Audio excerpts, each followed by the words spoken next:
South Pearl Street in downtown Albany is alive with March Madness. Things are heating up at the MAAC basketball tournament as we have reached quarterfinal Saturday, and it's all coming up next.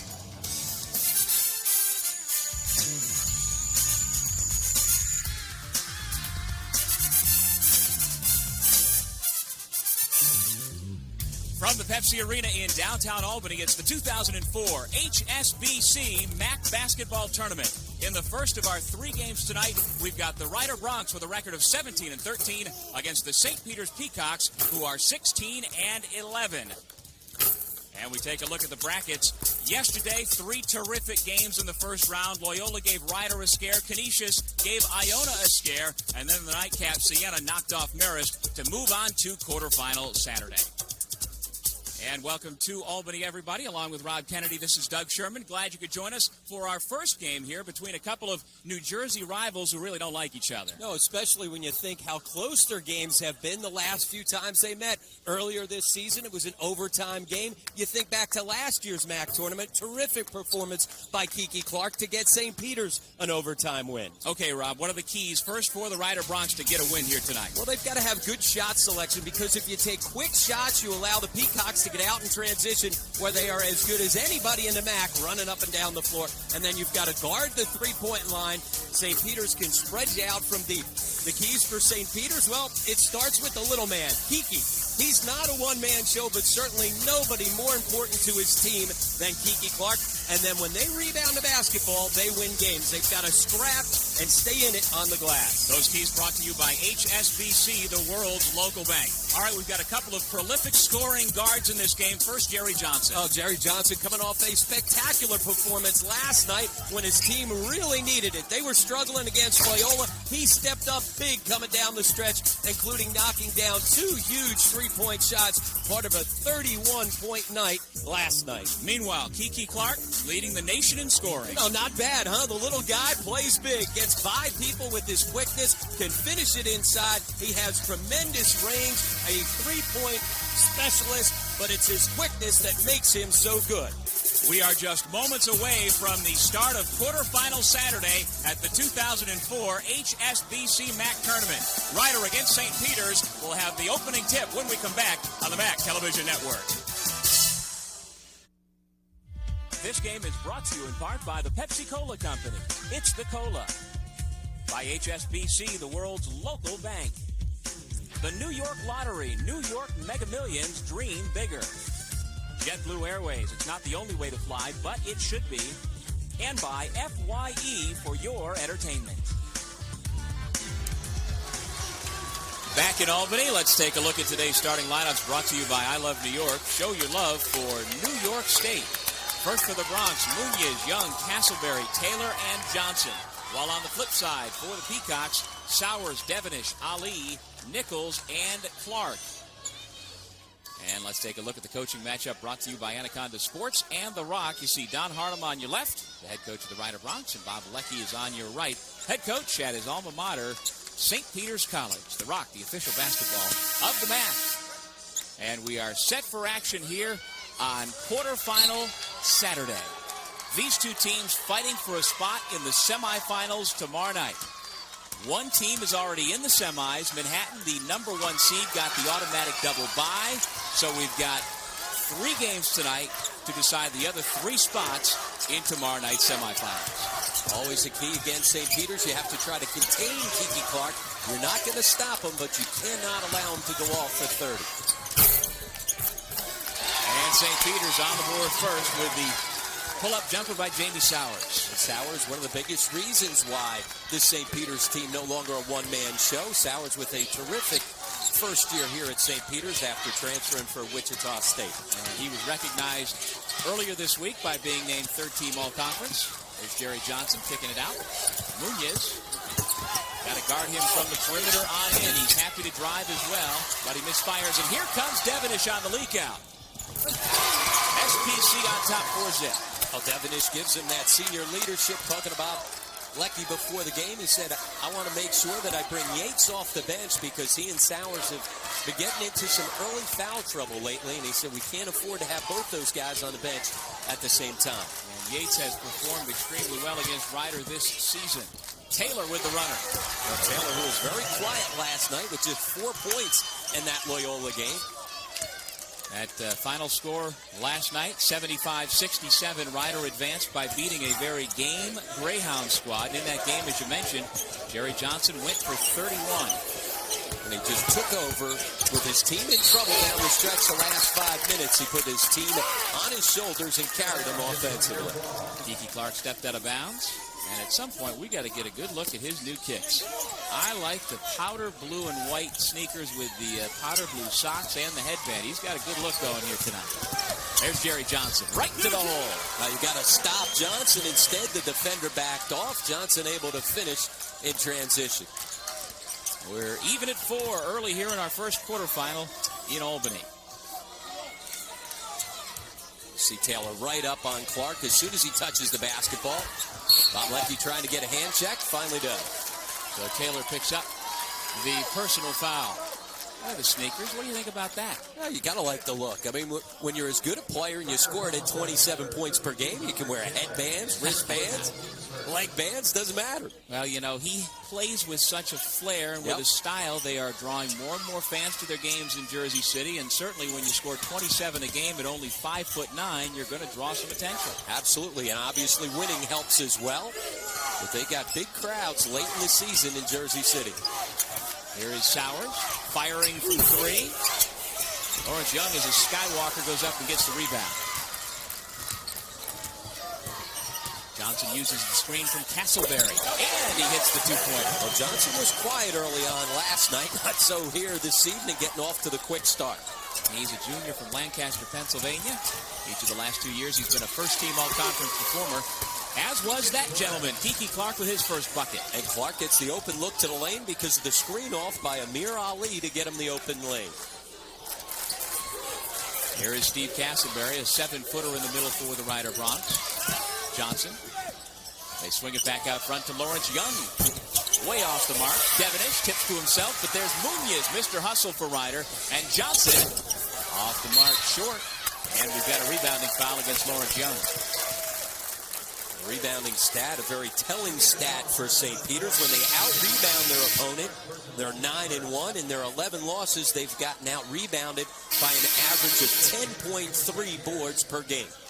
Amir Ali takes a seat. There's Andre Pereira coming in for Rider, replacing Castleberry. We also saw Ivan Bozovic, number 35 for St. Peter's, come in for the first time, and St. Peter's could use some energy from him inside at 6'9", 240. Whistle off the ball, and again, in a effort to deny Keedron Clark, Taylor picks up a personal. And that's his second. We saw a hand check earlier on. Obviously, you've got to give incredible defensive attention to Kiki Clark. You see the frustration on Don Harnum's face. And so Taylor takes a seat, replaced by Terrence Mouton, the freshman from Lafayette, Louisiana. And the inbound will come on the side.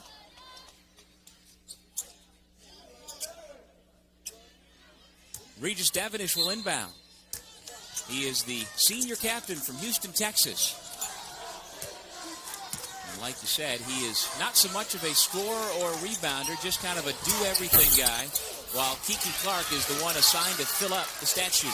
And now with Taylor on the bench and Mouton with the defensive assignment on Clark, there's a big difference in size. Taylor at 6'2", a much bigger defender on Kiki.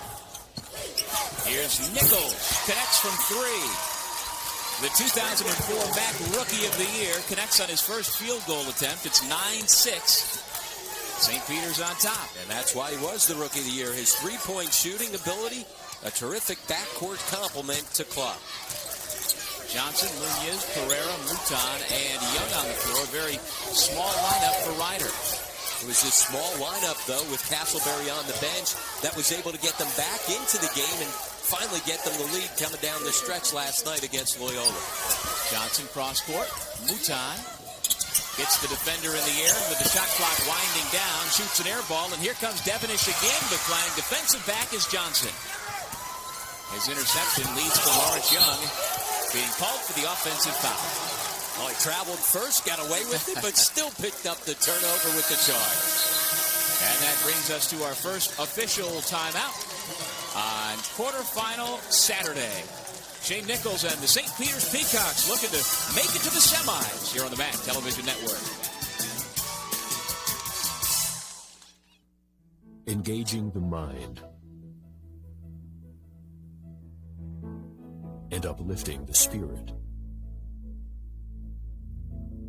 Embracing new technologies to preserve our heritage. Searching for answers at home and making friends across the world.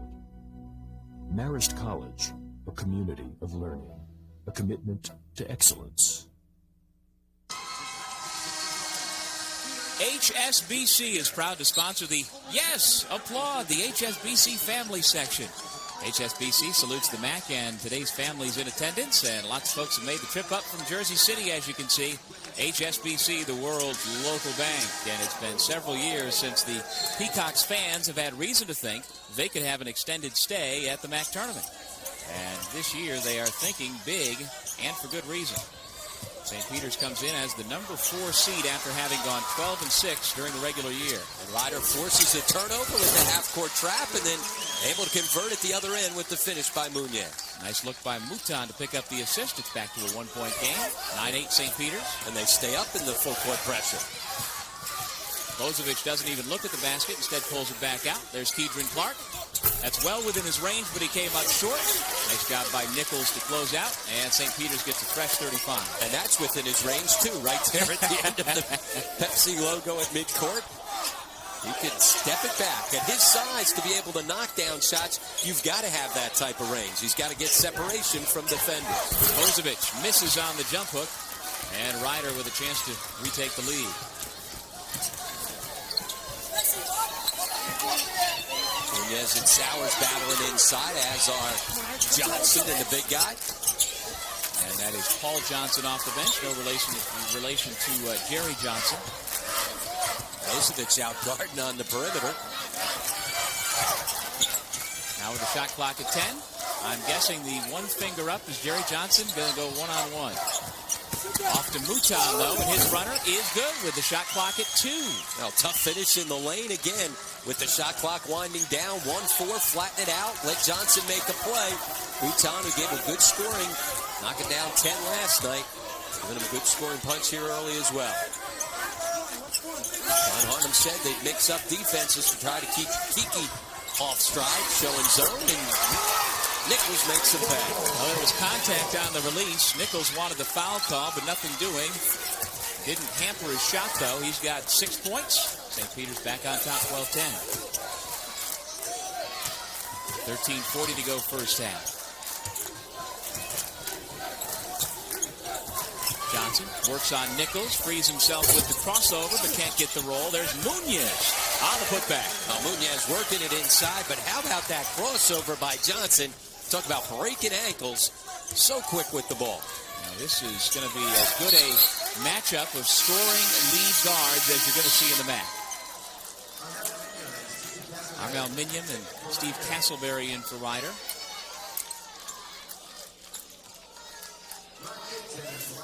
See, they flatten out, go 1-4 with the shot clock winding down as Clark comes over to double and force the ball out of Johnson's hands. Mouton there to clean it up.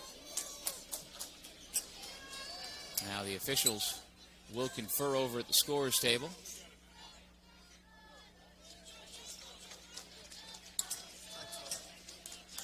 Had to correct the score. It's 12-12 with 13-19 to go. Tim Camp, the St. Peter's SID, right on top of it. Got over to the scorer's table, make sure they got all 3 of those points.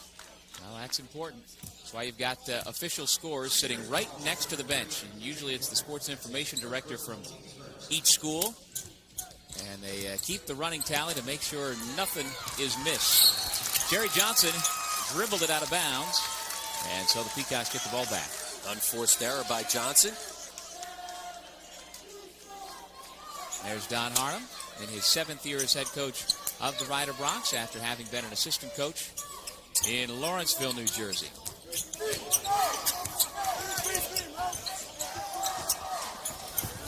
Again, contact on the 3 after Clark released it. But again, St. Peter's working the offensive glass. The putback for 2 is good.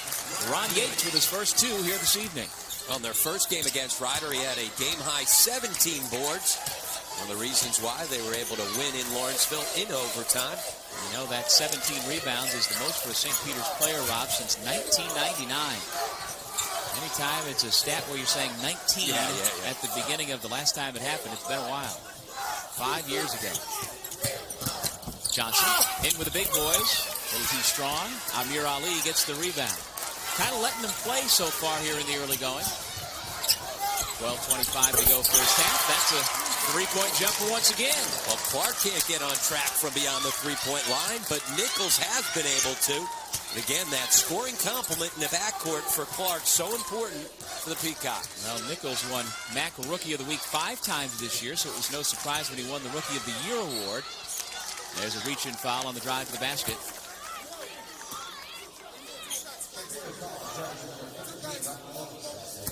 Ron Yates picks up his first personal. Yates out of Forest Hills High School, junior from Queens. And so we've got a two-shot foul coming up for Paul Johnson, a 6'6 sophomore from Virginia Beach, Virginia. Johnson covering a lot of ground there off the bounces. No defensive weak side help, and rotation came up. He was able to get himself deep into the lane. Terrence Watkins comes in for the first time, and Jamie Sowers steps out. Keep an eye on Sowers when he comes back in. Number 4 in the white uniform is arguably the best dunker in the MAAC. Well, no arguments about that. He gets off the floor, and he's so explosive. Once again, Ryder on the made foul shot up in the full court pressure. 17-14, St. Peter's with the lead and the basketball. Nichols goes to his strong hand to get the left-hand shot over the 7-footer. It went right at Castleberry, put him in jail, little body contact, and then the outstretched left to finish. Nichols with 11 of the 19 for St. Peter's. Castleberry lost the dribble. Nice defense by Yates, and again, St. Peter's on the run. The layup by Watkins makes it 21-14. And right now, St. Peter's getting out in transition where they get so much of their scoring done. They come into this game averaging nearly 76 points per game. Ryder's got to take a timeout to try to slow down this run. Certainly Shane Nichols has been the story. And again, look, it's in transition. Stopping, popping from deep on the three-point line. And also able to finish going right at Castleberry. Not afraid to go inside against the big guy. And because of that, 21-14 your score. 11:37 left to go here in the first half, and Nichols has been perfect from the field, 4 for 4, including 3 of 3 from beyond the arc. And they're well-deserved congratulations, as it looks like Nichols will take a quick breather. He has been replaced in the St. Peter's lineup by Devonish coming back in for Bob Lecky's club.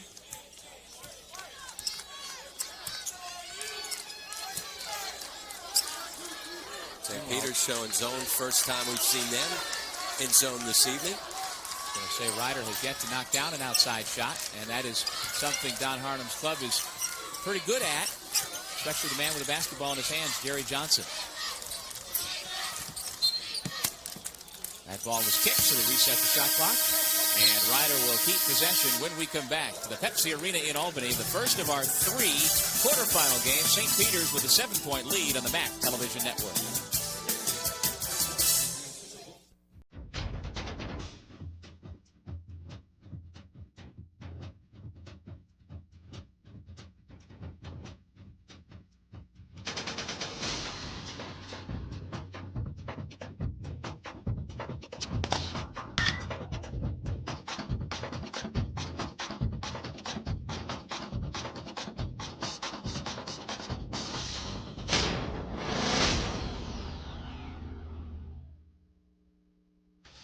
The St. Peter's Peacocks are off to a quick start, thanks in large part to the MAAC Rookie of the Year. His name is Shane Nichols. He is 4 for 4 shooting, and we're going to take a look at some of the other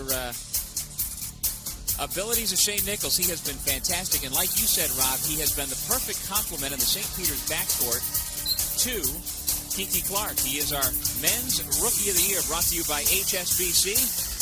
Shane Nichols, the 2004 Rookie of the Year, HSBC, the world's local bank. And early in the season, he was a streaky shooter. He went in a couple stretches where he was not knocking down threes, but coming down the stretch where a lot of times you see freshmen fade. That wasn't the case with Nichols. He became very consistent in MAAC conference play, one of the reasons why he averaged over 10 a game. Lead is cut down to 4 off the triple by Mouton, 21-17.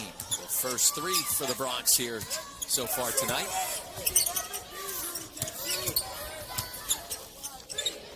Keep in mind, Robert Taylor picked up a couple of quick fouls for Ryder. They're starting off guard. And so he has been on the bench for the better part of the last 5 or 6 minutes. Watkins kicks it back out to Clark for 3. Another offensive rebound. Yates goes up and over the 7-footer again. And once again, the quickness of St. Peter's, scrapping on the glass, coming up with offensive boards, just quicker than Castleberry to the ball. That's their 4th offensive rebound. And again, second chance points for the Peacocks. Back up by 6. 10-15 to go first half. And they've gotten this 6-point lead without much scoring from Kiki Clark. Just 1 for 5 from the floor, including 0 for 4 from beyond the 3-point line. Shot clock at 10. Munoz misses from the baseline. Paul Johnson almost had it. The official says Devenish was the last to touch, and so the Bronx will keep possession. Talk about Yates, you know, it's not just size that's going to get you offensive boards, it's quickness. Able to go right at Castleberry and put him in jail. Another turnover. Keidron Clark turns it into 2 and maybe 3. Well, he's got the ability to blow by people, but for his size, he finishes around the rim as well as any small guard that you're going to see. Not afraid to go challenge, and he's got the body control to take contact and bounce off you. He's deceptively strong. Munoz trying to get involved with that play. If you're going to go get him, you got to give the hard foul. Instead, just kind of swipes from behind and gets a piece from behind.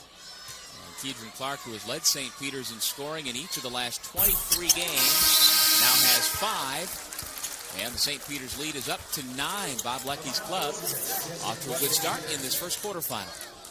Bozovic in, Ali out. And the full court pressure off of the made foul shot for the Peacocks. Look at the quickness of Jerry Johnson to single-handedly get right through it. Find Munoz an easy 2. Well, when the ball gets in Johnson's hands, you know, if you're going to full court press him, he's able to run by people, especially when he gets ahead of steam. Watkins has it knocked out of bounds by Munoz. St. Peter's will keep it. And coming back into the game, Robert Taylor, again, he picked up 2 fouls early. And so Don Harnum rolling the dice a little bit with 9:37 to go in the first half. These afterburners going by everybody, and then Munoz there for the easy 2.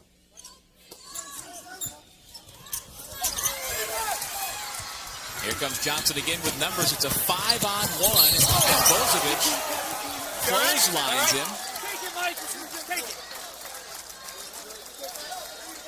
And it looks like it's going to be just a 2-shot foul. See, Bozovic goes over and says, hey, just trying to give up the hard foul. Don't want you to get a 3-point play like Kiki got on the other end. You're going to give up the foul. You got to make sure he doesn't get the layup. He must have been listening to you. See, he didn't take him down. If he takes him down, maybe you get an intentional foul. But as soon as he made the contact, got his hands back up in the air. And so Jerry Johnson, who is an 81% foul shooter, will get 2. And both of these guards, Jerry Johnson and Keidron Clark, don't be fooled by a slow start, a slow middle. They're both going to wind up getting their points, and they each can score 15 points very, very quickly. Bang, just like that. Absolutely. With their 3-point shooting ability and their ability to get out and transition, both these guys, you know, their games mirror each other. The quickness and the ability to step you out from deep. He now has 6 points. Pereira comes back in as Castleberry goes out. It's been a quiet start for Castleberry.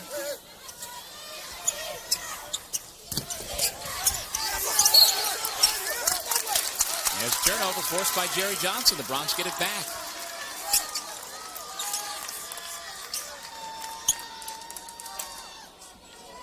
Once they get the ball, they'll get it back. It's hitting over next to us here by the scorer's table.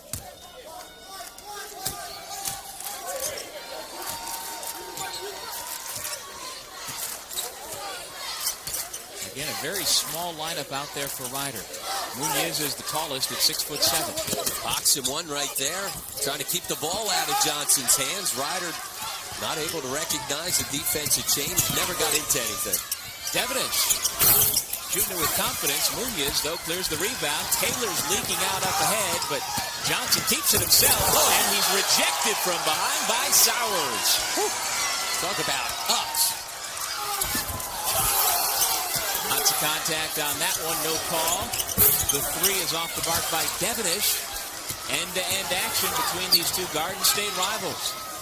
Did you see the reaction of the Ryder bench? On no call, they were looking to pick up a charge against Clark. I was still thinking about the block shot by Sowers. We talk about his leaping ability to throw the ball down. How about his ability to close from behind? We get the quick rebound, and here comes Jerry Johnson again. Not just the leaping ability, but how about the speed to catch up with one of the fastest guards in the league?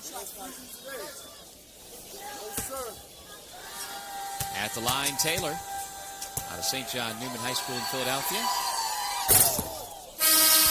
This season, Aeropostale designated an article of clothing for every free throw made in men's regular season conference play. This season, 2,742 articles will be donated by Aeropostale and MAAC schools to needy communities across the Northeast. Thank you very much once again to Aeropostale. Robert Taylor misses on the second after making the first. The lead for St. Peter's is 4. Nate's doing a good job on the backboard. Solid box out against Munoz. Here's Keith Clark backing down. Taylor kind of has to let him go because of the fouls. And we've got a fouling violation. Kiki may have forced one there. Got himself deep into the lane. Tried to step around. Bob Adams said one step too many.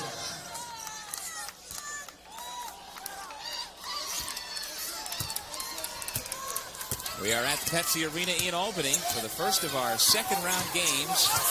On with Rob Kennedy, this is Doug Sherman. Glad you could join us for an evening of MAAC basketball here on the MAAC Television Network. We will be here all night.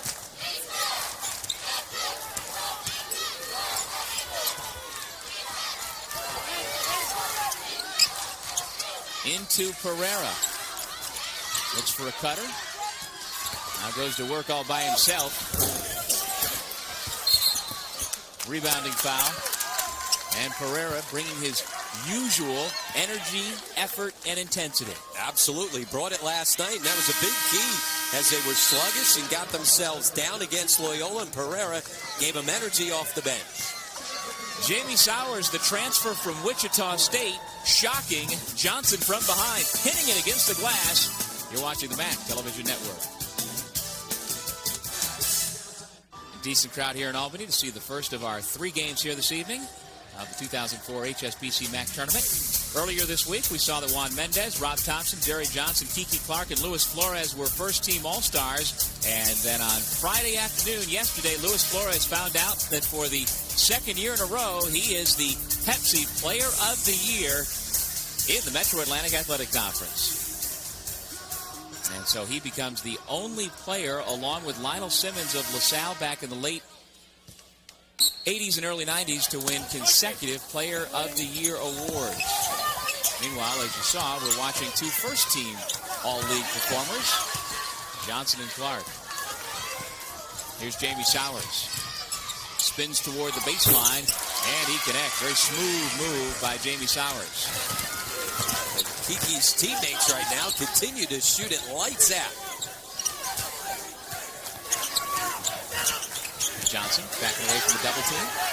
Got to the point of no return and finally has to use a 30-second timeout.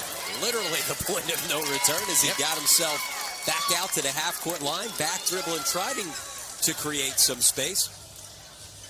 Here's the solid double team, and again, the athleticism of Sowers as he's active. You see his arms all over the place, and by the time Johnson figured out there was no place to go, he saved the possession with the timeout. You look at Kiki's numbers. He's struggling from the field so far here this evening, but not so with his teammates. And Doug, you and I were talking about it. That's the biggest difference between St. Peter's this year and last year. Last year, Kiki Clark scored it at 26 a game. They couldn't win games because he didn't have enough help from his supporting cast Now this year, especially with the transfers in of Sowers and Yates, he's got a lot more options to help him carry that scoring load. Along with the Rookie of the Year, Shane Nichols, who leads everybody with 11 points so far here tonight. St. Peter's with the 6-point lead. I thought it was interesting as Jerry Johnson was giving ground with that Pepsi Arena logo. That almost serves as a warning track that you're getting close to the midcourt stripe. You got to call that timeout and not have a backcourt violation. Again, shot clock winding down to the Bronx. Jerry Johnson again with a double team. Taylor's going to have to fire it up with one, and he gets it to go. Well, you've got all 35 seconds. They used it right there. No panic, able to get a decent look on the runner from 15. Mark Curry has come into the game for St. Peter's. There's Kiki Clark. Perhaps that'll be the shot that triggers him heating up. And as you said earlier, don't worry, if he's struggling early, he's still going to get hot.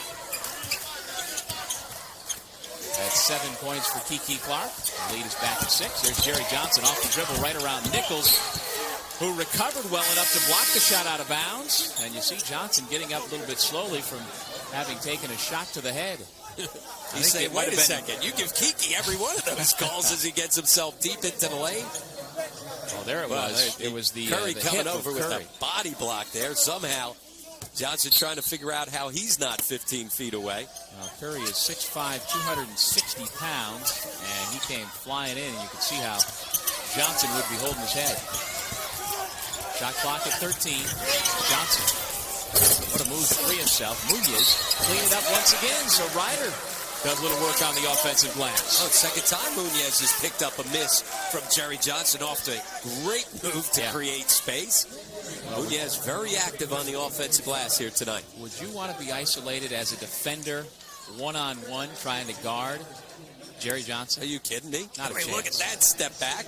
But again, no body, and Munoz able to find a lane, no contact, right to the offensive board. And it was Munoz and Sowers battling inside, and even though Sowers could probably jump over the top of Munoz, position means everything in rebounding. Absolutely.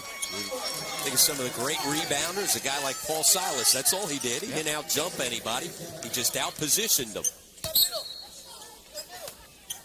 30-27, lead down to 3. St. Peter's with the ball, and Nichols, who had the hot hand early, with the ball.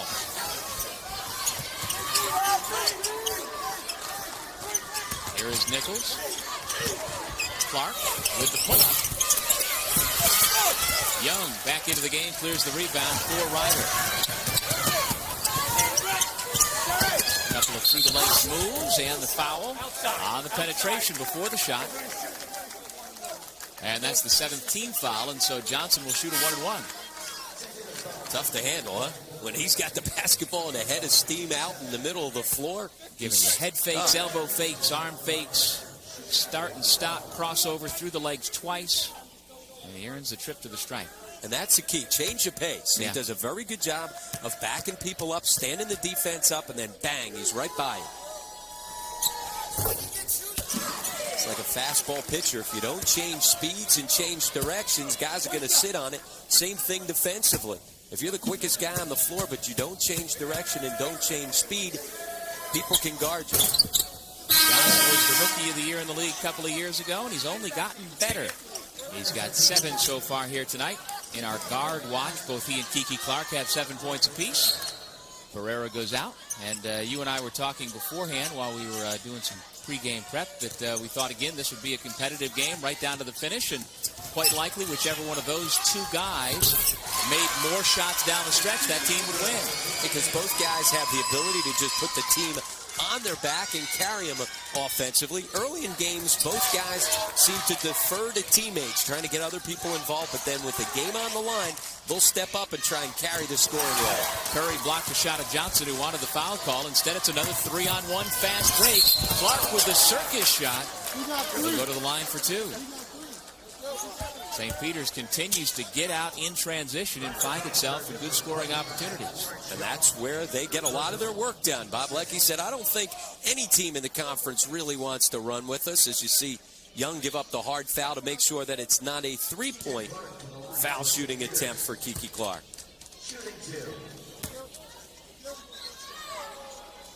That foul on Lawrence Young, his 3rd, and there's another good look at the kicks. Jamie Sowers also has the new look powder blue with the hint of dark blue on there. Young goes out with that third foul. Paul Johnson comes back in, and there goes the big fella Curry taking a seat on the St. Peter's bench. There are the numbers on Kiki. He is going to lead the nation in scoring this year, and in so doing, be the first player under 6 feet tall since Army's Kevin Houston back in 1987 to lead the country in scoring, and that was a former MAAC player. The Black Knights of the Hudson were in the Metro Atlantic Athletic Conference back at that time. Continue on some of that mind-bending trivia. He'll also be the shortest player to lead the country in scoring since back in 1948. So this little guy plays big. And I got one more tidbit on that line of thinking as Castleberry picks up the foul after getting a shot blocked. Keidron Clark also is going to be the first sophomore since Larry Fogel at Canisius in 1974. I mean, those were 3 tremendous mind-bending trivia questions, all wrapped up in one, and we haven't even gotten to that read yet. Meanwhile, the truck is probably scrambling right now, saying they just took our mind-bending trivia question for later. And there is Keidron Clark, number 3 for St. Peter's, who, again, only averaged 14 points per game as a high school senior and has just doubled that from the day he stepped on the college campus in Jersey City. Well, he was one of 3 Division I guards on that high school team at Rice, Mo Hicks's team that won the state championship. And certainly Steve Burt and Jason Wingate, he gets to see those guys a lot as all 3 of those Division I guards playing here in the MAAC. And who would have thought that Kiki would be the guy that would become the most prolific scorer out of those 3? We'll get a chance to see Steve Burt coming up after this one as Iona plays its quarterfinal game. Steve Burt got a little airtime on ESPN for his yesterday. Knocked around. What do you think of that backcourt? I mean, Jason Wingate, certainly a huge reason why in Manhattan trying to defend their MAAC championship. And then Stevie Burt honored on an all-MAAC team this year as well. Mouton has to change his shot because of the defense. Pereira muscles his way to the hole again. Paul Johnson with the putback. So Ryder hanging in there on the offensive glass is Johnson and Pereira clearing space and quick off their feet to the basketball. Well, you talked about Pereira's energy in last night's victory for Ryder. He is Mr. Energy. I've never seen in the 4 games we've seen of him take a moment off. He's up on every possession. And he throws that body around, as you said, muscling inside, not afraid to go find contact. Munoz got a hand on the pass. Gary Johnson gives it off to Paul Johnson. And Pereira in last night's game in only 18 minutes against Loyola had 8 points and 5 rebounds. I think had one big offensive rebound at a key point in that ball game as the Greyhounds were giving the Bronx fits. Pereira came in and gave them that burst of energy. When you're struggling, sometimes it's those hustle plays that make the difference. Traveling with 3:57 on the clock, so we've got a timeout here at the Pepsi Arena in Albany. Ryder down 4 in the first of our quarterfinals here on the MAAC Television Network.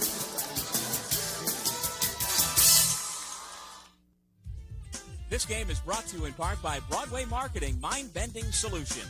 I Love New York. Show your love for New York State. And by GHI Healthcare Coverage from A to Z. The St. Peter's Peacocks are making life difficult for Ryder's top gun. Jerry Johnson, only 2 out of 9 shooting so far. He does have 8 points, but it has been a struggle thanks to the St. Peter's D. Now they've been physical, closing in. A terrific block by Sowers, and then the nice aggressive trap to force the timeout call. But it's been physical play when he's driven into the lane. He's gotten banged around. He started the game knocking down 2 out of his first 3 shots, and then since then has gone 0 for 6. And our score 35-31. St. Peter's with the advantage as Johnson struggles lately. But again, don't put too much thought into that. I'm guessing he'll heat it up at some point.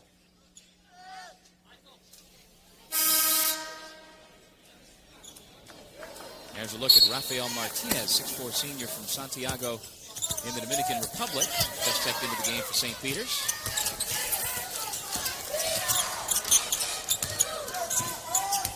Corey Hinnant also in the game, so a 3-guard attack for the Peacocks.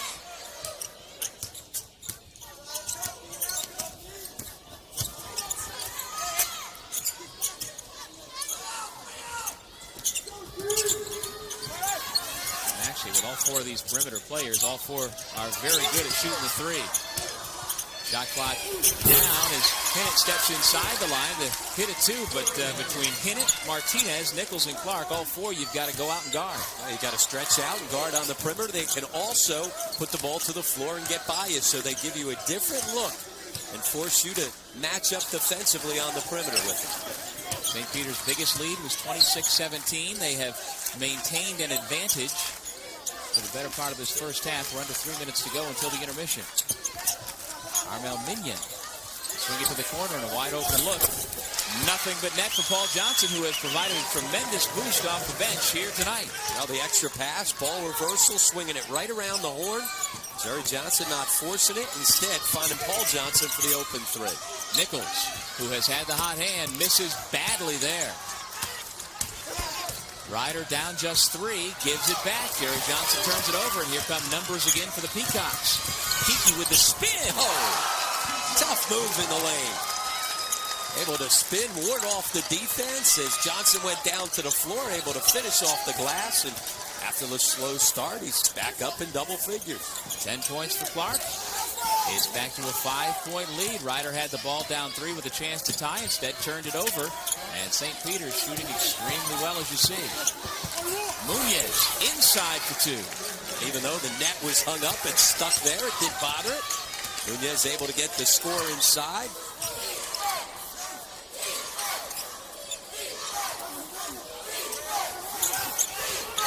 Nichols may have gotten deflected on the shot by Minion, so he's missed a couple in a row. And again with a chance to tie with a 3 for Minion. Can't quite get the roll. Ali able to get the rebound. Johnson nearly got himself another offensive rebound. Good energy from Paul Johnson. Way short for Kiki Clark. So both he and Nichols have gone cold at the same time from the perimeter. And here's where Ryder now settle down and try to get into a half-court set.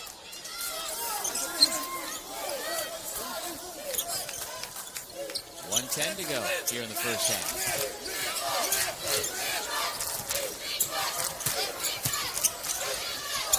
Munoz, no.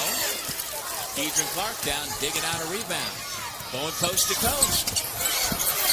Johnson the rebound, and here he comes the other way. It's a track meet. And Martinez will be whistled for the blocking foul. And it's a track meet against the likes of Martinez. Certainly, Jerry Johnson's going to win that race. First foul on Martinez. And the 8th against the Peacocks. Even though he didn't have numbers, he knew who he was going against. And once he figured that it was Martinez and he was going to be able to outrace him up the floor, Johnson, instead of pulling it back out, aggressive in transition. And again, that's another bump for Johnson to have absorbed against a bigger guy. Martinez listed at 6'4", 220. Gave one shot. Probably feels like he's already played a complete game after those defensive stops we saw earlier, just a few moments ago. They have been keying on Jerry Johnson, as you'd expect. Martinez out. Devenish back in. It's gotta love Johnson. Gotta love the way, though. He just bounces back off that contact, not worrying about it. Keeps coming at you, forcing the pace right now.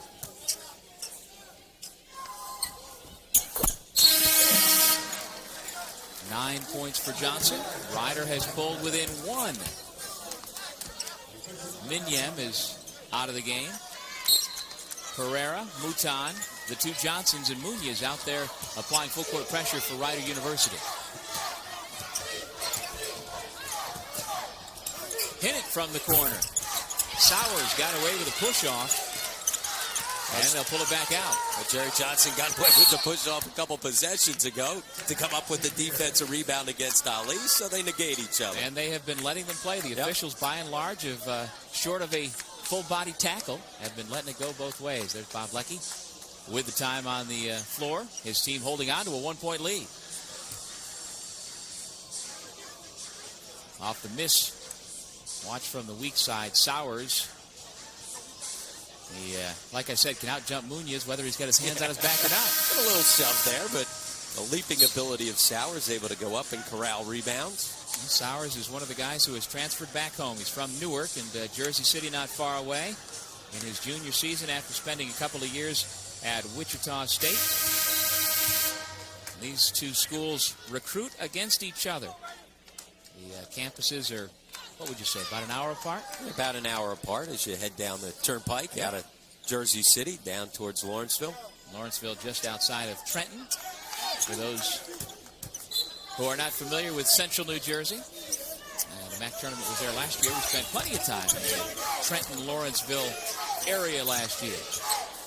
Shot clock and game clock have about 5 seconds difference. And against the zone defense, you got to make sure that you always shade to Clark. Can't lose track of them even though you're in zone principles. And again, St. Peter's has 3, maybe 4 players on the floor, all very good from the perimeter. There's one of them. Hit it, no. Nichols couldn't put the rebound in. Sowers jacks it up for 3. And he thought there wasn't as much time as there was on the clock. Just threw it up. The runner by Mouton. One official says yes, the other says no. And I think Bob Adams was right, but they'll go to the replay to see if it indeed was out of his hands before the clock went off. But I think Bob Adams was right. I think that ball was in his hands, but we'll get a good look. I agree. He was the trail official and had the best look to see the red light go on, and I think Bob nailed it. But we will see on the replay as Don Harnum goes into the locker room, trying to make sure the right thing happens here. Well, Sowers just kind of got the rebound and threw up the quick shot, thinking that there wasn't as much time. It worked out as he dropped into 3. As we take a look on the rush up the floor, Mouton's going to take one extra dribble here, and I think when he does that, that allows the clock to go off, and I think you'll clearly see the ball in his hands. It's going to be close. Oh, that is close. Ball was in his hands, though. Good call by Bob Adams, the trail official. I agree. Basketball was in his hands. I agree. I wonder if they may want to take a look from the other baseline camera. They're still not satisfied with that one look, and to be able to see if the red light goes on. We'll let you know what the outcome is when we come back. We'll step away from the Pepsi Arena. We are at the half. At the moment, the score is 42-38. You're watching the MAAC Television Network.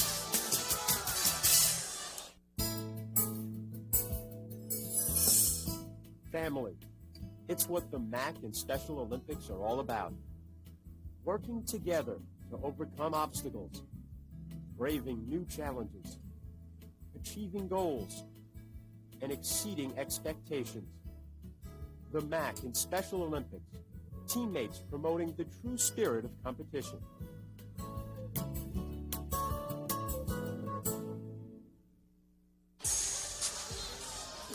Well, the verdict is the Mouton three-pointer was after the buzzer, so no three-pointer for Ryder, so they go into the locker room trailing by 4 rather than 1. St. Peter's with a 42-38 advantage. This is the first of our 3 games tonight. Last night we had our opening round action, and you see that Ryder handled Loyola 75-67. Canisius gave Iona a scare, and Marist fell to Siena in the nightcap. Those scores brought to you by Coach USA, the official coach service of the MAAC. And all 3 of the higher seeds got scares from those lower seeds. I mean, certainly Loyola came out and played as well as they've played all season long. That game was tied with 5 minutes left to go. Canisius missed an easy 2-footer inside that would have forced overtime. And then Marist with a game effort in the finale against Siena. And so let's take a look at the MAAC tournament brackets brought to you by GHI. Healthcare coverage from A to Z. And we're getting down to it. One of these teams is going to earn the automatic bid on Monday night. Whoever wins that MAAC championship, a 9 o'clock tip that'll be on ESPN2. But you see Ryder and St. Peter's in the first of these 3 quarterfinals. I know that's an oxymoron, but because Manhattan won the automatic double bye into the semis, we have just 3 quarterfinal games here this evening in Albany. Let's take one more look as Mouton still had the ball in his hands just barely as 00 showed up on the clock, and the officials looked at it 2 or 3 times and determined that that basket does not count. And so we've got a 4-point St. Peter's lead on the MAAC Television Network. Introducing Gray Line New York Sightseeing's Showbiz Insiders Tour. This is the only way you'll be able to experience all the behind-the-scenes magic riding inside a luxurious deluxe motor coach to the New Amsterdam Theater, home of Disney's The Lion King. Meet a Broadway actor for an intimate performance at Gray Line's private theater. The Radio City Stage Door Tour for a picture with a Rockette. The NBC Studio Tour with Jay Leno and Saturday Night Live. Lunch at Planet Hollywood in the heart of Times Square. And much, much more. Exclusively for MAAC family and friends, Gray Line has special hotel packages, which include the Hop-On, Hop-Off double-decker bus all loops tour. Please call 1-800-669-0051 or visit us at NewYorkSightseeing.com for all the excitement today. Who are you? What are your team colors? Who can make you cheer? Who can bring your family and friends together? And play your fight song? Who can bring you to your feet? Or bring you to your knees? When the game is on the line, who do you want to take the last shot? And who do you want to slap high fives, jump up and down, and yell at the top of your lungs with? There's probably a game near you today. NCAA basketball. Who's your team? This game is brought to you in part by Coach USA and Gray Line, the best way to see New York City. By I Love New York, show your love for New York State. And by GHI, healthcare coverage from A to Z. St. Peter's led by as many as 9 in that first half, now leading by 4, and the man who spurred them to that early lead is the first part of our first half highlight. Shane Nichols hit his first 4 shots from the floor. I got off to a great start, finished up the half with 11 points, 3 for 5 from beyond the three-point line, including those first couple. So it was Nichols early, and then it was Kiki Clark coming on late. On the other side, Jerry Johnson, well, he had a tough go of it early on as he got himself into the lane, got bodied up, banged around, but he was able to hang in there, get up off the mat, and knock down shots coming down the stretch. He was able to get himself into double figure scoring by hanging in there, not worrying about getting pounded around. And so without any contribution from Steve Castleberry, it's been the Munoz-Jerry Johnson show, coming up with that combined 21 points.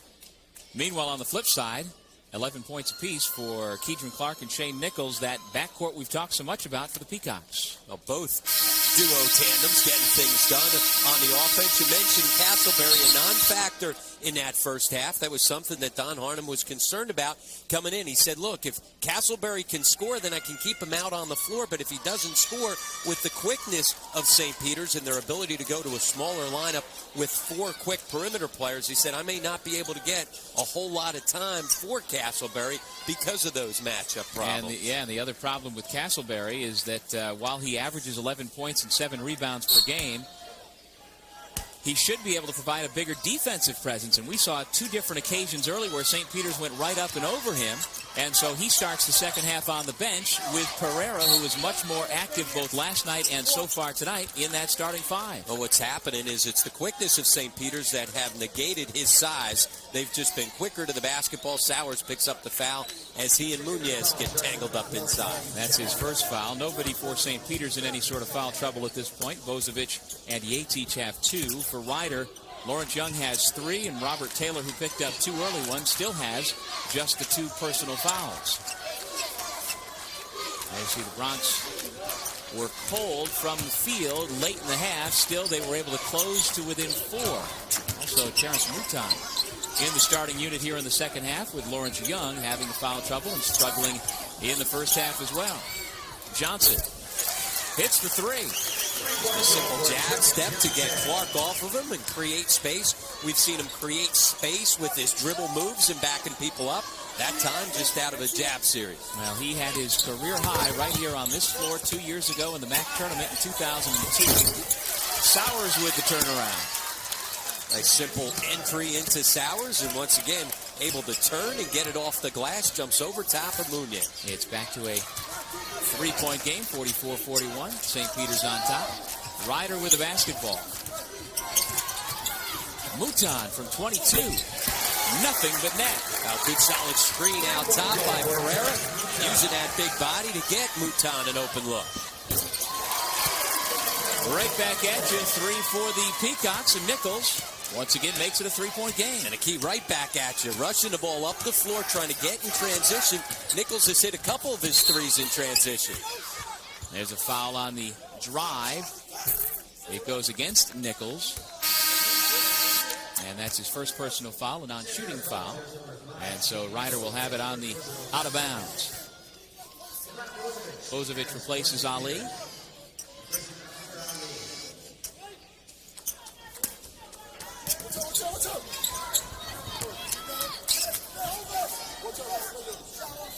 Also, Ron Yates has come into the game for St. Peter's for the first time here in the second half.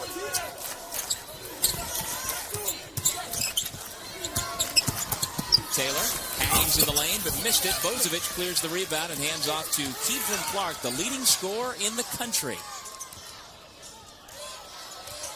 Solid defense by Pereira to cut off the lane from Yates. Here goes Sowers. Wide open look again from the left wing. Can't get the roll for Clark.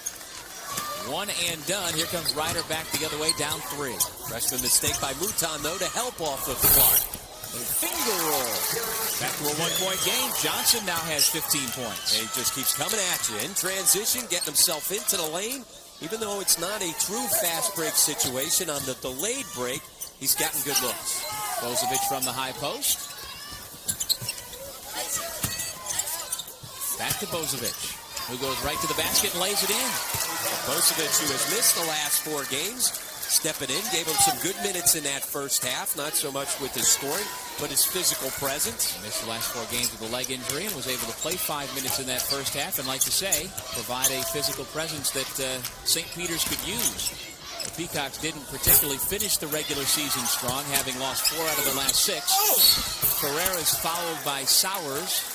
Foul number 2 on Sowers, and Pereira will shoot 2. But Bozovic, his absence can cause a problem when you're talking about a physical presence inside for St. Peter's. Exactly, especially when you're matching up against a couple other big guys. And Amir Ali's not a player that's going to be able to give you 30 solid minutes in the post. But between the two of them, you do get a physical presence of a center.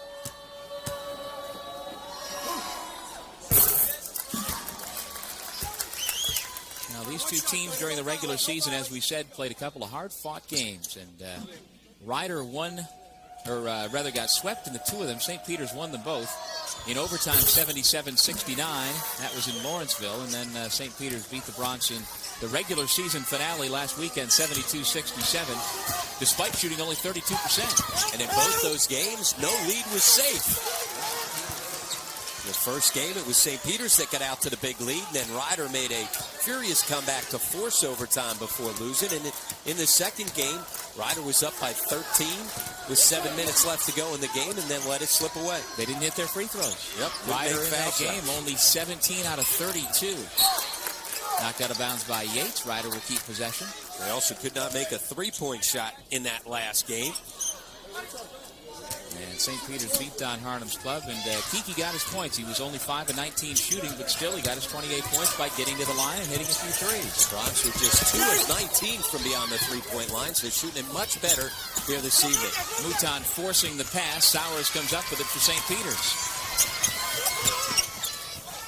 Nice little shuffle pass, a hard foul by Pereira.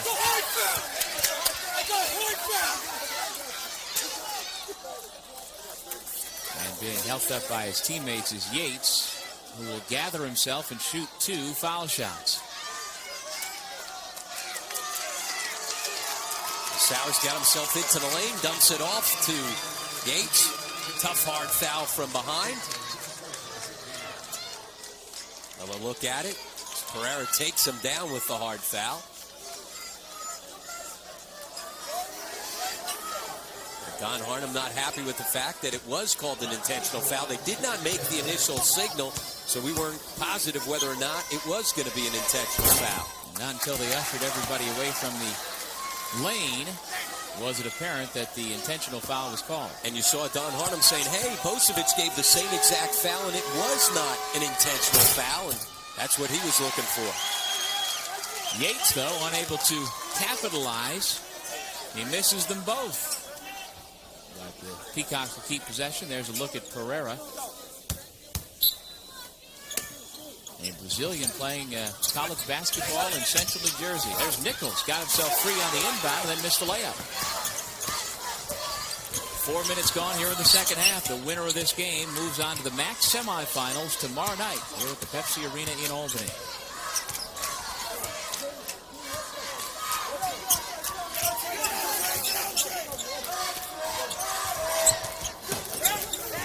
Munoz finds the cutting Taylor, who swings to Mouton off the up fake. Nice looking set for the Bronx. Couldn't capitalize, and Pereira tips it back out. Ryder keeps possession. Making those hustle plays, even plays that don't necessarily show up on the stat sheet, but help your team win games. Taylor left alone. Missed again. And then again, Pereira's the man getting his hand on the ball. Taylor, though, just does not have confidence in his shot. Has not put up the same type of numbers that he did last year as a sophomore when he averaged 13 a game.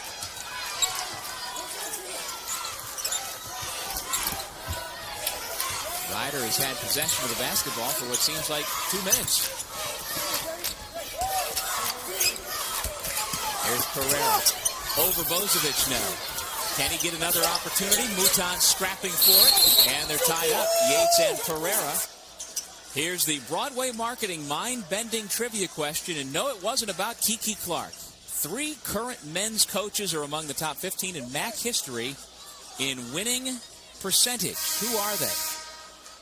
I'm guessing one of them just arrived earlier today from the Bronx with his top-seeded Jaspers.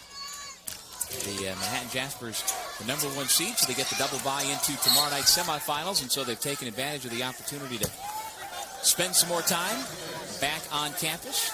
We'll have that answer for you in just a few minutes with those 3 coaches' names. Broadway Marketing, the mind-bending branded solutions. Bob Leckie unhappy with the way his team was getting going with that offensive possession and took the timeout. Really got after his team when they got over to the bench. Well, this is day 2 of the MAAC tournament.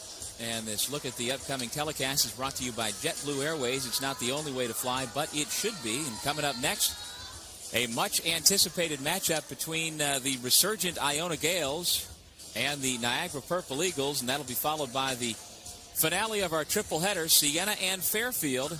That's scheduled to tip at 9:30. Check your local listings. And we will be here along with Rob Kennedy. This is Doug Sherman, and there's a look at some of the Iona ball players who are chilling. Ricky Soliver, the one with the headphones, had a terrific game in the opener last night. This copyrighted telecast of the Metro Atlantic Athletic Conference may not be retransmitted, reproduced, or rebroadcast without the express written consent of the MAAC and MAAC Properties, a division of Host Communications. And we saw Ricky Soliver with no stress whatsoever. He's a cool, calm, collected player out there. One of the terrific trio of sophomores for Jeff Rulin's Iona Gales. And they needed that calmness late in the game when he was able to step to the line. Foul line gave Iona all kinds of problems all evening long, but they were able to hang in there because they got after it on the offensive glass. This is Keidron Clark, the nation's leading scorer at 27 points per game. He's got 11 so far tonight. But he has no three-point field goals. Only one time in his career has he not gotten a three-point field goal. It was back in January of 2003 against Niagara. Robert Taylor has just picked up his 3rd foul after having picked up 2 early.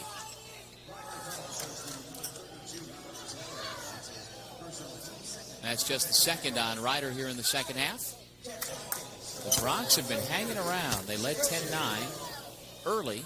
St. Peter's has led since, but they've not been able to shed the Bronx. Watkins hits the first. There's Paul Johnson back in, replacing Taylor, who has those 3 fouls. Terrence Watkins played for Bob Leckie in his high school days at Bishop Loughlin. The guy that a lot was expected from this year, a guy who's a big-time high school recruit, initially signed with Georgia Tech and then ended up out at Long Beach State, never actually ended up going out to the West Coast, and a long route to get himself here to Jersey City. And he has battled an ankle injury this year and hasn't contributed, as you say, as much as some people thought he might. Munoz knocks down the 3, 53-51. That's 14 points for the sophomore out of Passaic. Ryder continuing to mix things up defensively, back to the 3-2 zone, but they lose track of Clark along the baseline. But he can't make him pay. We've got a rebounding foul, Pereira. And again, keep in mind, we have not seen Steve Castleberry or Lawrence Young at all here in the second half. They both started the game for Ryder. Both were ineffective in the first half, and they've not played at all through the first 6 minutes here in the second half. Good pass by Pereira, again doing little things. This time gets his teammate a good wide open look as Munoz is able to convert. Ryder now 5 for 11 from beyond the three-point line. Big difference from their last meeting a couple games ago. Well, we talked about the fact that Ryder has several different players comfortable and shooting in that mid-30% range. There's Pereira fighting Bozovic, who comes away with an injured left arm. He holds his arm as Pereira just ripped it away. Jerry Johnson, without Bozovic back, he goes right to the basket for two. He got a good screen right at the elbow and then able to extend with his left. Once again, Ryder gets back into another tie situation. The Bronx, though, have not been able to get over the hump. 53-53, that's 17 points for Jerry Johnson. And this is the fifth time the two teams have been tied here tonight. Sowers tries to reclaim the lead. He can't do it. Bozovic ridden by Johnson. No question about that one. No, Bozovic using his size to go up and get that rebound, and Johnson just hanging on. Needed a saddle right there. Check out the eyes on Jerry Johnson. It's all good point guards. Able to get his head up and see what's going on. He's got great ball handling ability. Never has to worry about where the basketball is. Trying to figure out where all 9 other players are on the court. And he's as comfortable finishing with his left hand as he is with his right hand.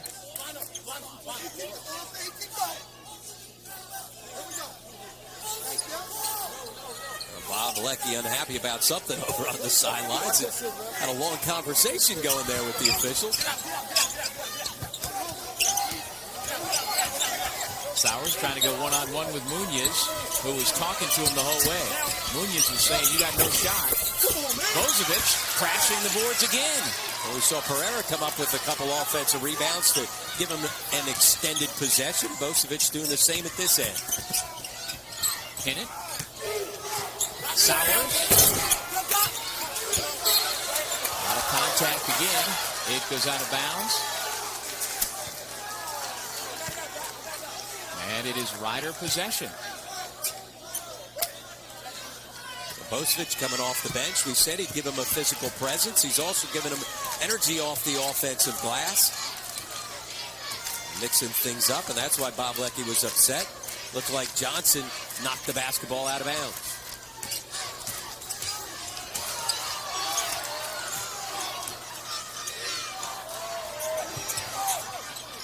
Paul Johnson off to Jerry Johnson. 10 seconds to shoot, so he does. There's Pereira. Back out to Jerry Johnson. Munoz trying to hit another from downtown. He can't do it. And here comes Kiki Clark. Lost the dribble. And there's Pereira again. The man getting his hands on the basketball. Paul Johnson lost the ball out of bounds. And Ryder fails to capitalize and fails to retake the lead yet again. Now you got to convert on that. It was a 4-on-1 and they come up empty. We'll be back with more MAAC basketball after this.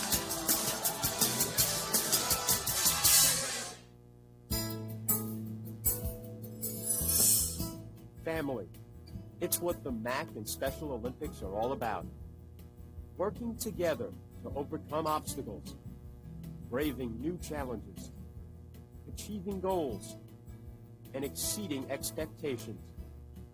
The MAAC and Special Olympics, teammates promoting the true spirit of competition.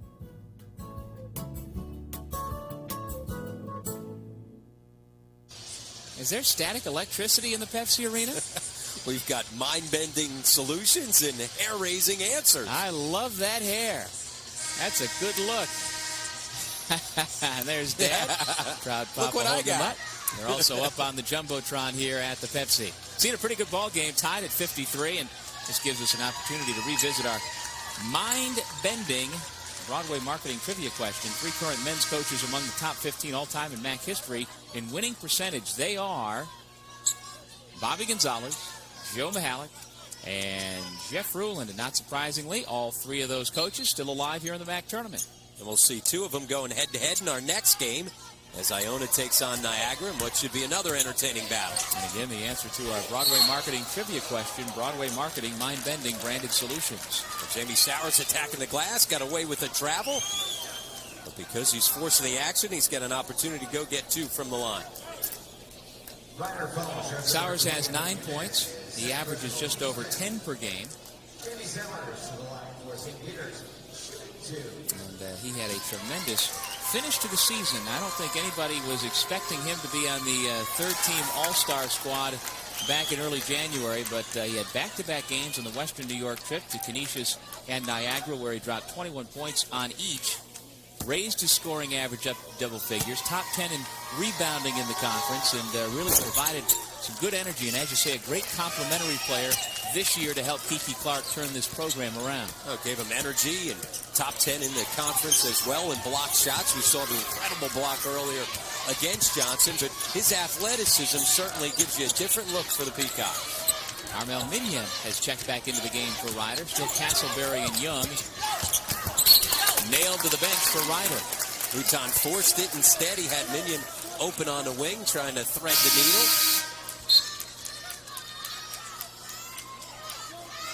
There's Shane Nichols back in, replacing Corey Hinnett.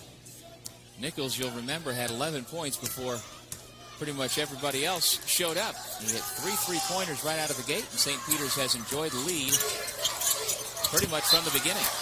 Tough pass to handle by Clark from Yates, and so another turnover gives it back to Ryder. Well, when you force passes, you're going to turn it over. We saw Mouton force a pass, turnover. That time Yates trying to make a play that just wasn't there. You've got to be solid, make simple plays, get yourself into good offensive sets. Been a long time since the Bronx had the lead. With a basket here, though, they could retake the lead. Got the Johnson & Johnson boys out there with Munoz, Mignem, and Mouton. The M&M boys and the Johnson & Johnson boys. Munoz lost it, though, on the way out. Not a good-looking set. Bozovic with an even worse shot. On both sides, contact, but the officials, again, letting them play. Bozovic thought he was going to get the whistle, but they've been consistent. They've allowed little bumps and contact to go.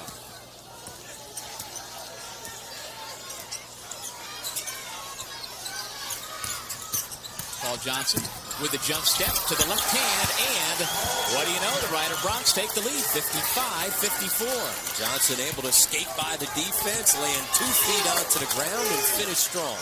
He's got 9 points. And we talked about the fact that in this his sophomore year, he's been less consistent with contributions, but with Taylor getting into foul trouble, Paul Johnson has contributed mightily here tonight. And this is the time of the game, though, where Kiki Clark all of a sudden starts to take over. He's been quiet, especially here in the second half. Into Bozovic. Misses badly again, and we've got the rebounding foul against the Peacocks. Johnson skates by the defense, jumps across 2 feet onto the ground to make sure that he's got good balance to go finish strong. Meanwhile, Bozovic called for his 3rd foul, just the 4th against St. Peter's here midway through the second half. Ryder has been called for just 5 here in the second half. And as we said, Rob, the officials have been consistent in allowing both sides to play. Jerry Johnson short on the pull-up. Yates the rebound for the Peacocks. And here's where Kiki, though, has to step up and start scoring the ball. He's been held scoreless here in the first 10 minutes of the second half. Nichols got it blocked. Munoz running back the other way.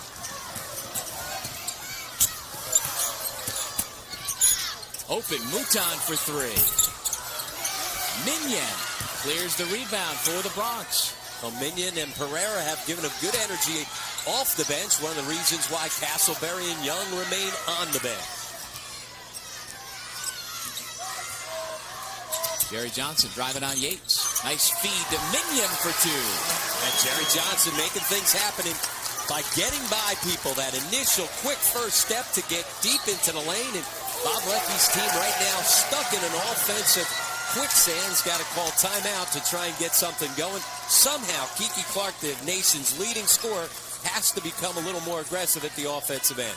Keedron Clark has just 11 points so far, while Jerry Johnson is opposite number, making things happen. Well, Bozovic comes over, but just kind of steps right in, doesn't get down and defend against anybody. Johnson's happy right there. Certainly his team now with a 3-point lead. Long time since they enjoyed a lead.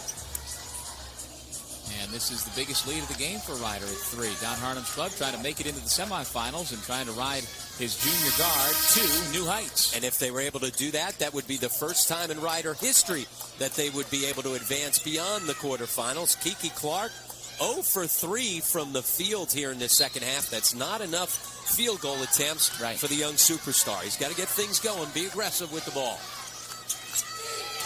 Sowers, Nichols, Bozovic, Yates, and Keedron Clark with the basketball for St. Peter's. Here goes Kiki into traffic. And that's an offensive foul against Keedron Clark. So in an effort to make something happen, he picks up his second foul. Yeah, but I'll take that. You know, if you're Kiki Clark trying to get yourself in and create, he gets himself to the line. That's better than him dumping the basketball off and disappearing. St. Peter's also has not gotten anything from Shane Nichols except 1 3-pointer since the first 2 minutes. Nichols has 14 points to lead St. Peter's. Clark with just 11. Well, St. Peter's got so much going in that first half, points off turnovers and fast break points. But since then, this game and the pace has really slowed down to Ryder's liking.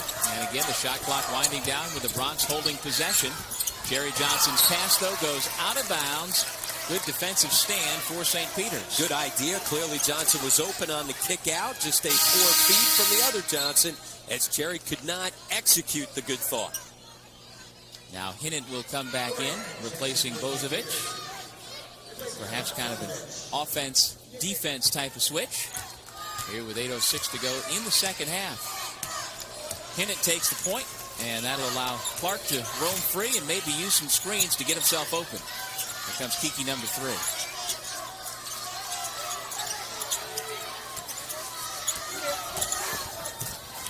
Still looking for Clark, and Taylor able to stay right with him. Yeah, coming off 2 different screens. Taylor's done a very good job defensively. Sowers comes up short. Paul Johnson continues to play big for the Bronx. Jerry Johnson with a hand in his face. Nichols does a nice job of closing out. Sowers with a rebound. Yeah, bad shot selection by Johnson. They didn't need that right there. Good look by Sowers. And he earns his teammate Ron Yates a trip to the line. I have to say, a terrific look off the dribble. That's why we talked in the beginning of the game. One of the keys, good shot selection. Bad shot, quick shot at this end by Jerry Johnson allows St. Peter's, who hasn't been getting much done in transition here in the second half, an opportunity to get out and run. That's where the Peacocks want to go. If they can get up and down the floor, that certainly is in their favor. St. Peter's has been scoreless now for 4.5 minutes. And Yates cannot snap that streak. Transfer from Maryland, Baltimore County. There's Newton back in. Paul Johnson goes out. It has been a good run for the sophomore from Virginia Beach. 9 points for Paul Johnson. Let's see if St. Peter's tries to get up in full court pressure, trying to figure out how they can get the pace back to their liking. And that snaps the drought for Yates, and that takes us to a timeout with 7:23 on the clock here in the second half. Bob Lecky's ball club now down 57 to 55. You're watching the MAAC Television Network. Introducing Gray Line New York Sightseeing's Showbiz Insiders Tour. This is the only way you'll be able to experience all the behind-the-scenes magic riding inside a luxurious deluxe motor coach to the New Amsterdam Theater, home of Disney's The Lion King. Meet a Broadway actor for an intimate performance at Gray Line's private theater, the Radio City Stage Door Tour, or a picture with a Raquel. The NBC Studio Tour with Jay Leno and Saturday Night Live, lunch at Planet Hollywood in the heart of Times Square, and much, much more. Exclusively for MAAC family and friends, Gray Line has special hotel packages, which include the Hop On, Hop Off double-decker bus all loops tour. please call 1-800-669-0051 or visit us at NewYorkSightseeing.com for all the excitement today. Welcome back to Albany. St. Peter's has seen its lead evaporate. The Rider Broncs with a 57-55 lead in the first MAAC quarterfinal. And we talked about the hot hand of Shane Nichols, the 2004 MAAC Rookie of the Year. He started off on fire, 11 points in the first 9 minutes. He was perfect on his first 4 field goal attempts, but ever since, he has been shut down. And in essence, St. Peter's has been shut down. When you take a look at the fast break points in the first half, you see Ryder making an adjustment at halftime, getting back in that transition defense. A lot of Nichols' initial scoring burst was at the back end of transition, off of turnovers and getting out and running with the basketball. And it's been almost 9 minutes since the last St. Peter's field goal. Munoz to the left hand, puts up the air ball. Sowers picks it up. Peacocks back the other way, down 2. Well, both teams shot the basketball so well early on in the game. Since then, both teams have gone cold. Tough pass by Sowers, taken away. Mouton all alone for 3. Taylor rejected by Sowers. And he and Taylor get tied up. Sowers looking for the call. Sowers better be careful. And he gets the over and back violation because he was in the backcourt arguing with one of the officials. Well, you're not going to get another field goal if you keep turning the basketball over. Sowers nearly picked up a technical foul. Instead of not worrying about it, getting back in the game, by the time he did get back into the half-court situation, he got an over and back violation. A missed opportunity for St. Peter's as their drought continues. They shot the ball 53% in the first half. It's gone way south here in the second half at just 27%. Ferreira killed his dribble. Gets it back out to Mouton. Where's Jerry Johnson? Somebody introduce him to his teammates. He hasn't had the basketball in a while. There's you go. Mr. Johnson with 10 on the shot clock. There's your security blanket. Let him make a play. Off the crossover, through the legs, the runner, the roll, no. Did pretty much everything but finish. And then the ball went out of bounds off of Pereira, so St. Peter's gets it back. And now Jamie Sowers continues his conversation with the official, the one that cost him a turnover a moment ago. Can't worry about talking to officials. You've got to play the game.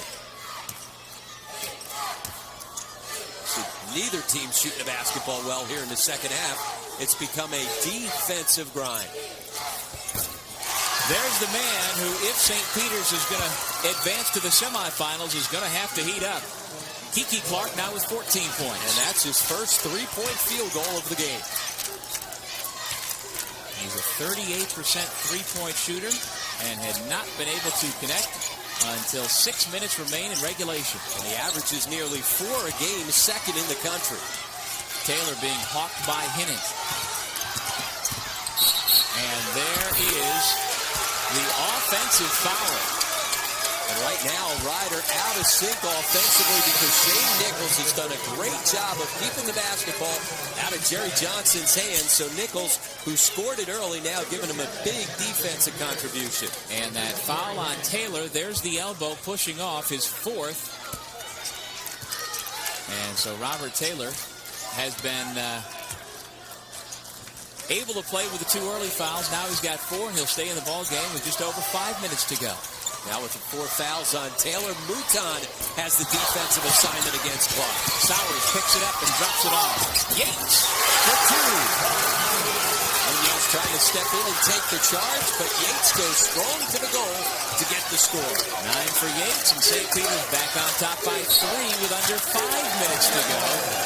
We talked about it at the top, Rob. These two teams have a history of not getting along, and this is a very intense finish right now. Yeah, starting to get a little bit chippy. We saw Sowers talking to the officials. There's been physical contact. The referees have allowed them to play. The kick out right here. Munoz steps in, thinks he's got a charge, but Yates was off the floor. Good no call by the officials there to let them play. And we have seen some hard fouls. We saw an intentional foul called. Seaton up here. Give us a chance here during this timeout to tell you about the New York Lottery MAAC Scholar Athlete of the Year. It's Toby Foster from Canisius. This year, the New York Lottery is providing new computers to elementary schools on behalf of the men's and women's Scholar Athletes of the Year. Winners are selected based on grade point average, community participation, and good sportsmanship. The New York Lottery, supporting education since 1967, salutes Toby Foster for his achievements. Look at Nichols once again making it difficult for Johnson to get the ball even on sideline out of bounds.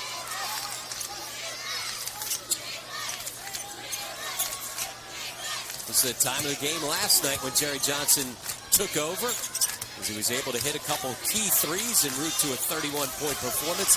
A lot of it late. And they're going to get Nichols on the hold, as he has done a terrific job defensively trying to keep the basketball out of Jerry Johnson's hands. That time got whistled. Nichols played at Notre Dame Prep in Massachusetts. He's a Virginia native. He played his high school ball for his father, Bill. Younger brother Darius is signed to go to West Virginia next year.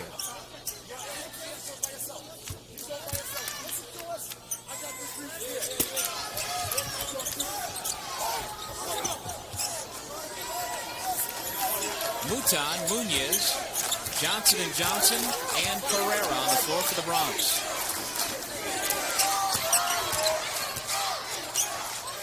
Box and one right now. The defender Nichols up on Johnson. Everybody else playing zone. Switching guys through as cutters go through the lane. Here is Jerry Johnson. Goes right by Nichols, but there's Yates to pick him up. Outside Munoz. That is good. And we are tied at 60-60. And so many times against young defenses, it'll do the job of taking away the superstar, but it leaves opportunities for others. Munoz able to take advantage of that opportunity. Munoz now with 17 points, as does Jerry Johnson. 3:45 in regulation. Sowers working on Pereira with the reverse. The Peacock back on top. Great step around. We've seen him use his leaping ability to knock a couple shots away with block shots. That time, able to get all the way to the other side of the rim. 12 points for Sowers. Jerry Johnson right to the basket. Sowers blocked it, and we are going to have a goaltending. Good job by the official, Paul Fay, to make that goaltending call. And so Jerry Johnson gets two, and we're tied once again, 62 apiece, as we head to break. Edwin Munoz stepping up big for the Bronx. They want to go on to the semis here on the MAAC Television Network. This game is brought to you in part by Pepsi. It's the Cola. By HSBC, the world's local bank. By the New York Lottery, New York Mega Millions, dream bigger. And by FYE for your entertainment. It's time for tonight's game summary, brought to you by Pontiac, the official performance machines of the NCAA. As you would expect, pretty similar numbers as St. Peter's with that hot shooting first half at 53% has come down a little bit. This is exactly what we expected. Although we didn't expect Keegan Clark to be only 1 of 9 from beyond the arc. In spite of that, we're tied at 62. Here goes Kiki. Out to Sowers. They give him room. Munoz daring him to shoot again. Nice look to Yates, who lays it in. St. Peter's 64-62. A great feed by Sowers again. Kiki Clark doesn't have it tonight from the scoring standpoint, but his teammates stepping up, especially Sowers and Yates. They've been playing very well together over the last couple minutes. Yates has 11. Sowers has 12. Nichols and Clark 14 apiece. Johnson uses the Minion screen. 12 on the shot clock. Good defense again by St. Peter's. Johnson with the lead away. It's short. Rebound Clark. St. Peter's with possession and a 2-point lead. 2:20 to go.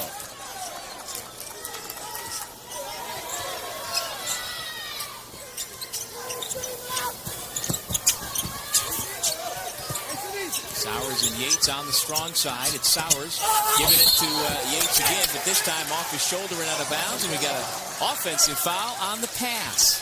Well, he got carried away. He got away with leaving his feet on the last feed inside for the score. to Yates this time. Doesn't get away with it as he leaves his feet and picks up the charge. Player control foul, so no foul shots, but that was the 7th against St. Peter's and the 3rd against against Sowers. Ryder down 2 with the ball. Back again. Trying to get the ball into Taylor's hands just so they can get Johnson off the ball to try and run him off screen. Taylor into Muñiz. Mouton. Good defense by St. Peter's to help and recover. Then the slap away by Clark. Yates was the last to touch, so 8 seconds on the shot clock. Ryder keeps possession. You see Taylor, no confidence, not looking for the shot. Mouton not quite comfortable enough yet as the freshman to pull the trigger on that 3. Got it poked away as he got inside. Yates and Muñiz being separated before the inbound by the official. Keep an eye on Jerry Johnson. He's the guy triggering the inbounds pass on the baseline out of bounds. Look for him to step back in off a screen.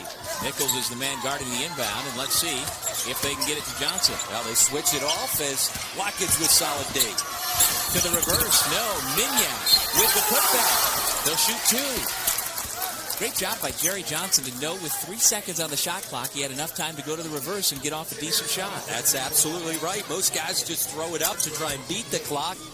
We saw earlier with his eyes up and seeing what's going on. This time able to get to the other side of the rim with 1 second left to go on the shot clock. Nobody put a body on Mignon. Mignon only a 50% foul shooter.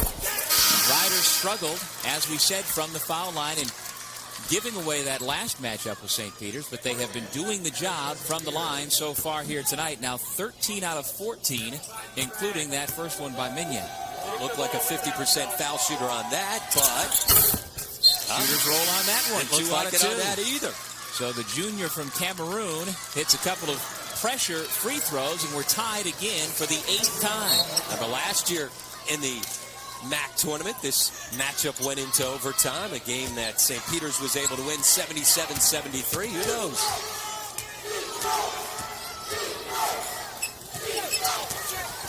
Clark running off screens, now switching. Sowers got a good look, but couldn't get the roll. Muñiz lost the rebound out of bounds. He's begging for the foul against Clark, but to no avail. Couldn't come up with the grab as the basketball rolled off his arm. 30-second timeout called by St. Peter's with 1:10 on the clock. With a new shot clock, so plenty of time to get the basketball in and reset. They switch off the screens right there to take Clark away, so Sowers smartly able to step up, got a good look at it. Muñiz had an opportunity for the rebound, just couldn't corral it. And so St. Peter's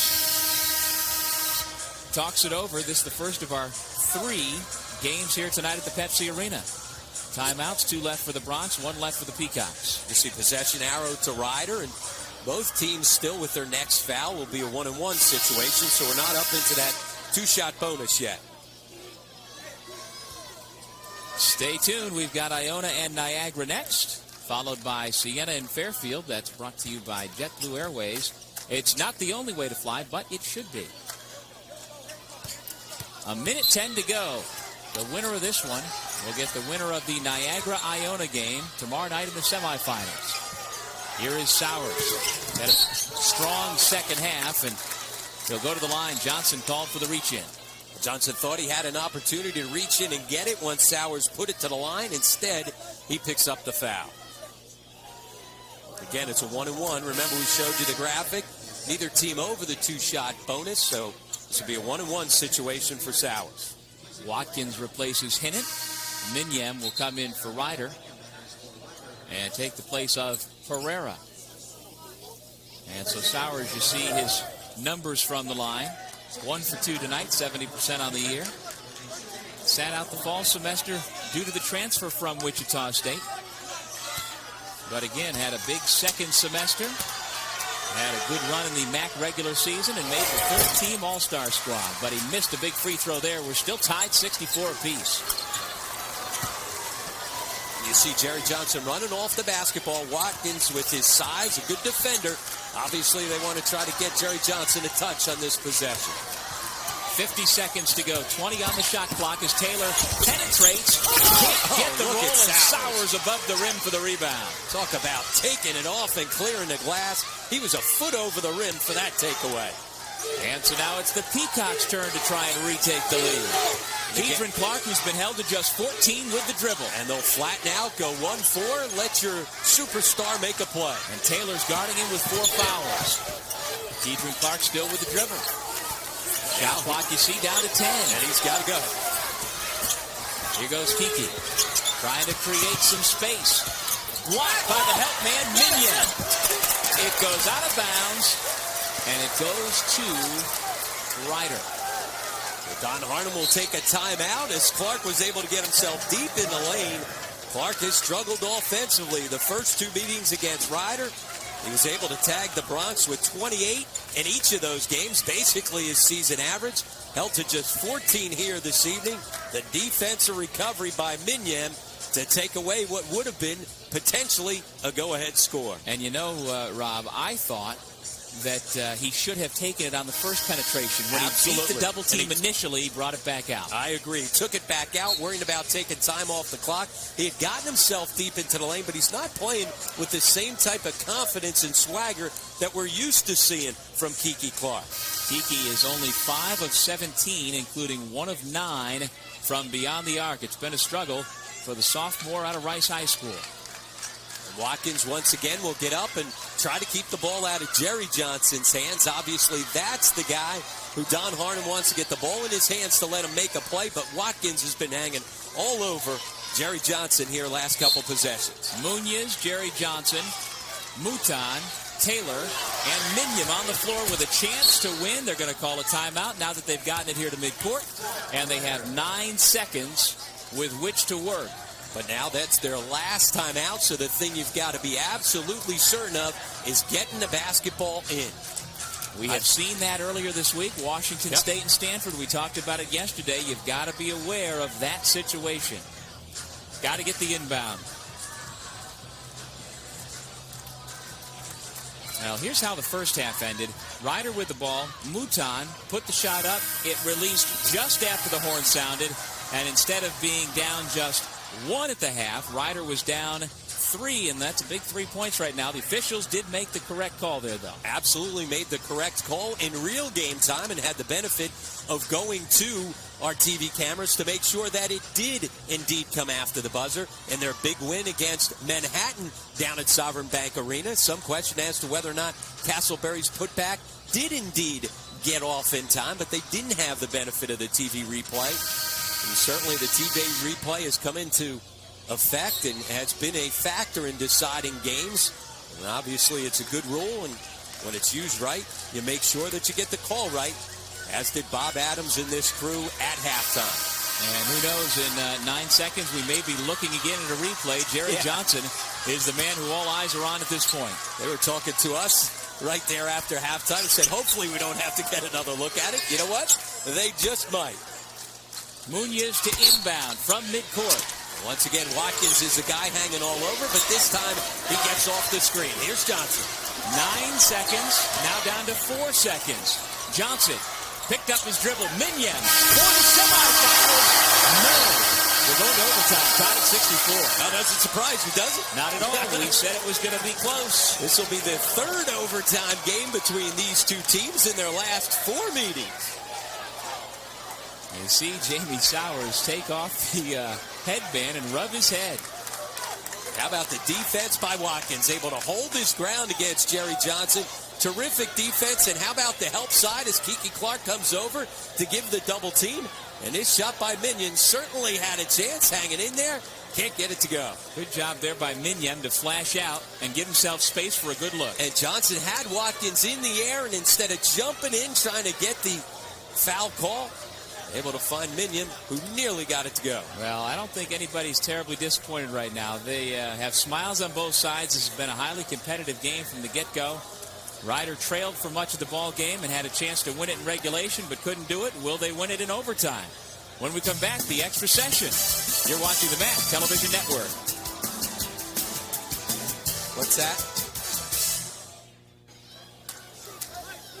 Doug Sherman, Rob Kennedy back in Albany for overtime of our first quarterfinals. St. Peter's and Ryder nip and tuck the entire way. A missed shot at the buzzer by Minion has given St. Peter's life. Yates gives St. Peter's the lead. And life, how about the quick run up the floor? We haven't seen St. Peter's get out and attack like that on the offensive end in a long time. Well, that was how they opened up a 9-point lead early. You see the overtime records of the two clubs. Both have done very well. Mouton unable to take the lead. Minion tips, but here comes Keidron Clark right around Jerry Johnson, who lets him go in for the layup. See how once he crossed over, slowed up to see if he was going to be able to get some contact to pick up the foul. Smart play out ahead. 16 now for Keidron Clark. It's a 4-point St. Peter's advantage.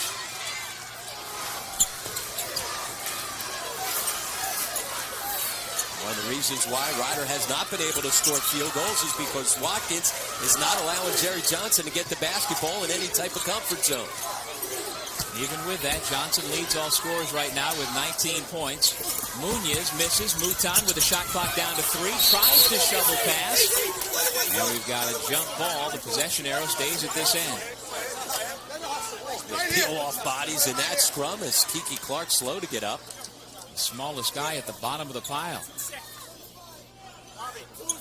To work that out of his right shoulder. Just 2 seconds on the shot clock, so Ryder saves possession, but they're going to have to get a shot off quickly. Excuse you. Holy smokes. Yeah, overtime already. Losing a voice. We still got 2 more left. Absolutely. Get the lozenge between games.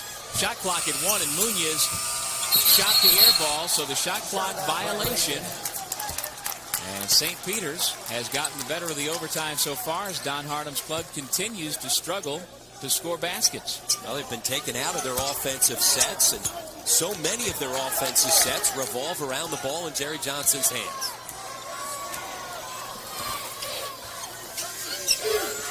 Watkins, Nichols, Yates, Clark, and Sowers out there for the Peacocks. There's Keidron Clark. Sowers from the head of the key. Nice box out by Mouton, giving up 5 inches, and he was able to keep Watkins from getting the ball. Jerry Johnson. Munoz looking to go one-on-one still. Had it knocked away. Too long coming right there. Munoz, nothing happening. You got to kick it out and reset. 3 minutes to go in overtime. 68-64, St. Peter's.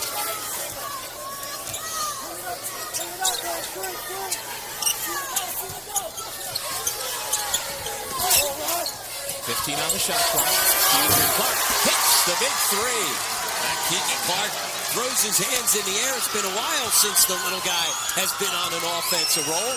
Quick shot coming right off that screen with some confidence. Now he's got 19, as does Johnson, who now has 22. Huge shot right there to match Kiki's 3 on the other end.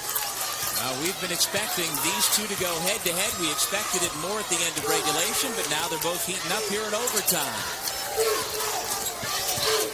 Here goes Keidron again, kept his balance. Blocking foul called. It's a chance for a 3-point play. Well, we saw him pick up a charge late in the second half, and we said, hey, it's a good aggressive play. That's why Kiki Clark, with his quickness, able to turn the corner and make the aggressive play. That is a bad call. Send it the other way. But you know what? When you're the guy trying to make things happen, certainly at times you get a break, and that was one. Terrific defense by Munoz. He had his position, but instead, Clark, because he's being aggressive, has the opportunity to make it a 3-point play. Although he misses that opportunity, Munoz saves to Sowers. He tried to slam it off the leg of Yates, missed the leg, and so the Peacocks catch another break. And they'll have the opportunity to take some time off the clock as they back it out. 6-point St. Peter's lead. Clark taking his time. There's the foul given by Taylor, who has just fouled out. So they decided to foul after some 15 to 20 seconds had come off the shot clock. And Don Hardam was signaling on the sideline 1, and I'm not so sure if that meant give up the foul against number 1, Watkins. Watkins on the year, only a 52% foul shooter. And that's why Don Harnum from the sideline trying to play percentages, down by 6 with 2 minutes left, trying to force a bad foul shooter to the line. But in so doing, they sacrifice Robert Taylor, who fouls out, as you see, with 5 points and got a slap on the back from his head coach. So I do believe you deciphered exactly what that one finger up was. Meanwhile, Keidron Clark still holding that right shoulder after he was at the bottom of that pile a couple of minutes ago. With the foul out, Watkins is standing around, has some time to think about it. Must have had good thoughts. Yep, good thoughts. Also, knowing no thought involved in a one-on-one situation because it was a 2-shot bonus. So knowing that you've got the second one coming, it's a lot easier to hit that first one. He is 4 for 4 from the line despite being 50% on the year. 75-67, under 2 minutes to go in overtime. Watkins and Munoz get tangled while Johnson goes about his business but misses the 3. Had a good look at it, hit back iron. Now St. Peter's can once again milk the clock. Looking to foul Clark. He's too quick for anybody to catch right now. And here's Watkins. They chase him, but he smartly gets it back to Keidron Clark. Dribbling through Ryder Bronx as though they're highway cones, and finally the timeout. So the Peacocks do a terrific job of working more time off the clock. Well, Ryder doesn't want to foul Clark, so he just keeps the basketball in his hands the entire time. Well, the overtime session has been kind to Kiki.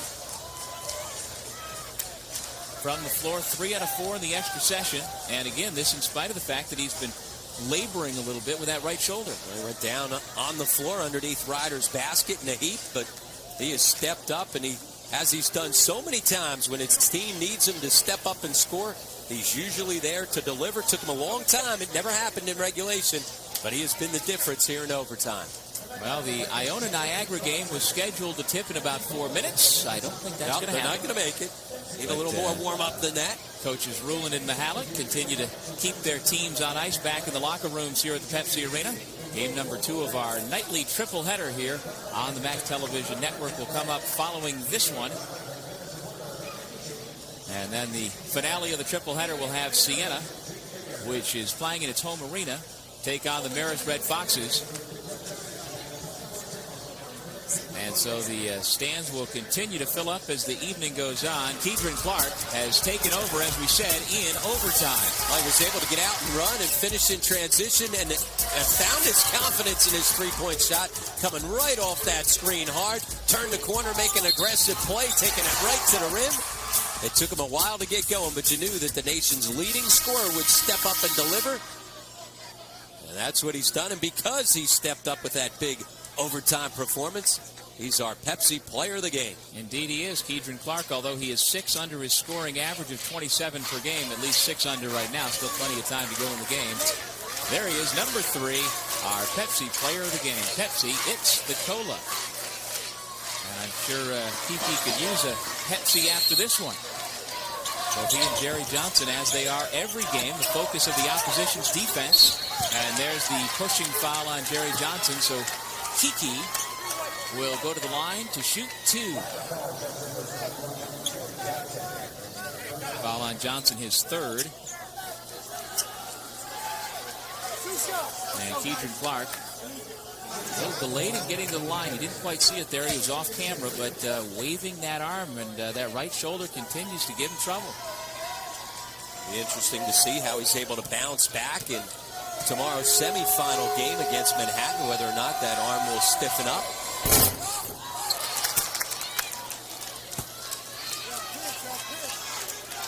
Our upcoming telecast brought to you by JetBlue Airways. It's not the only way to fly, but it should be. Iona-Niagara, Siena Fairfield. Notice how they took 7:15 out of there and just put next. Yes. Might have to erase that 9:30 as well. Keidron Clark now with 22 points. He and Jerry Johnson share game-high honors. So it looks like for the 3rd consecutive year that Ryder is going to get eliminated from the MAAC tournament in an overtime loss.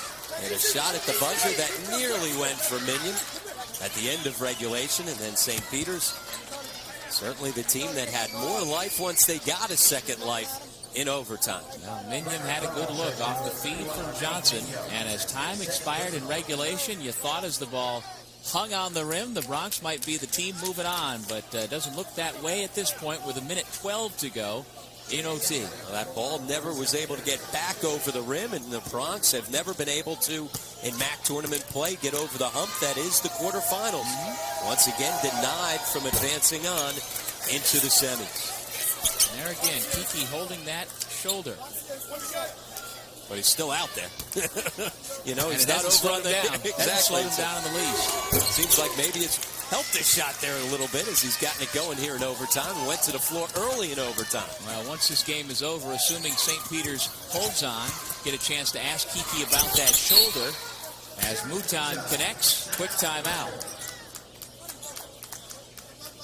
Stay tuned after this one. Rob will talk to the winning coach and the Pepsi player of the game. And then we'll set you up for the rest of the night. MAAC quarterfinal action here at the Pepsi Arena. And there is Keitron Clark, who is our Pepsi player of the game. Well, from his freshman year to his sophomore year, he grew an inch. Grew his scoring average from 25 per game to 27 per game. Has grown his reputation and, more importantly, grown his team into a winner. As you see, the Bronx are out of timeouts. Peacocks have one remaining. You see Kiki's mom right there waving, saying, I got a pretzel and I'm staying in Albany for the rest of the weekend. See, she's got St. Peter's number 3 on there. Obviously very proud of her son's accomplishments. Extend the reservations at the hotel, Mom. Here's Watkins. Nice execution off the timeout to be able to leak one out with the baseball pass. That's one way to break the full court pressure and not allow them to foul you. It's a 10-point lead. Munoz. Johnson back out to Mouton. 45 seconds left in OT. Mouton misses the runner. Sowers with a rebound. And Sowers with a double-double. He certainly was a guy that gave him a big lift, especially late in regulation when Kiki Clark couldn't get things going on the offensive end. Paul Johnson rebounds the Jerry Johnson miss. And there's a defensive rebound, and now St. Peter's can dribble it out. You can hear the folks who are in Albany from northern New Jersey. They're hoping to make it, along with Keitron Clark's mom, an extended stay here in the Capital District.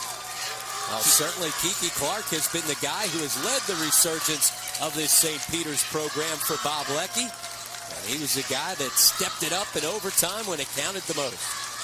Crowd chanting MVP, and indeed, Keitron Clark is our Pepsi player of the game. Congratulations from Don Harnum, the head coach of the Bronx, as the Peacocks have beaten their neighbors from the South in overtime, 79-69. We'll take a break and come back with our post-game report. We'll hear from the winning coach and our Pepsi player of the game. We'll be back with more MAAC basketball after this.